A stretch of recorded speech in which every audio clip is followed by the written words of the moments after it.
L'éthique, c'est un mot qui souvent est associé à celui de morale. Le moral, l'éthique, l'un vient du grec, l'autre vient du latin. Ça veut dire façon de se comporter, les mœurs. Mais dans le champ de la santé, dans le champ de l'aide, de l'accompagnement, c'est important de distinguer les deux mots.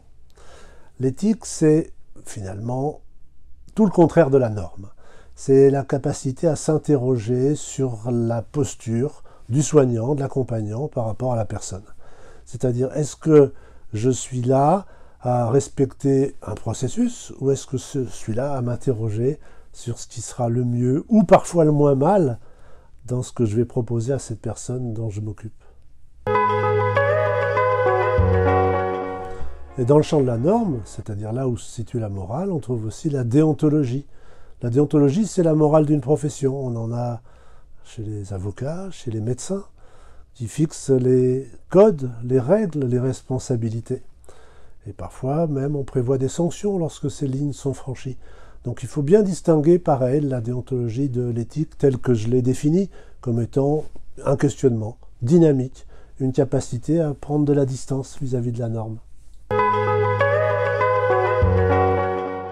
Beaucoup d'acteurs du soin, aussi bien à domicile qu'en établissement, beaucoup d'acteurs de l'accompagnement sont confrontés à des dilemmes.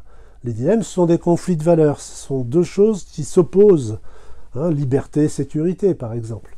Et la question de l'éthique s'invite là aussi, dans ces zones grises du questionnement du que faire pour bien faire.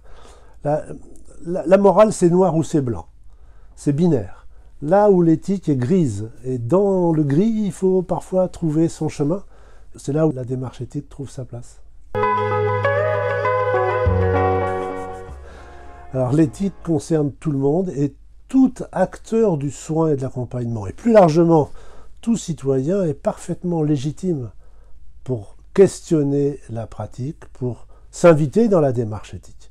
Et je milite pour que cette question éthique soit partagée et sorte même des établissements médico-sociaux, des établissements sanitaires, des cliniques, des hôpitaux, pour s'inviter dans la cité et concerner là tous les citoyens.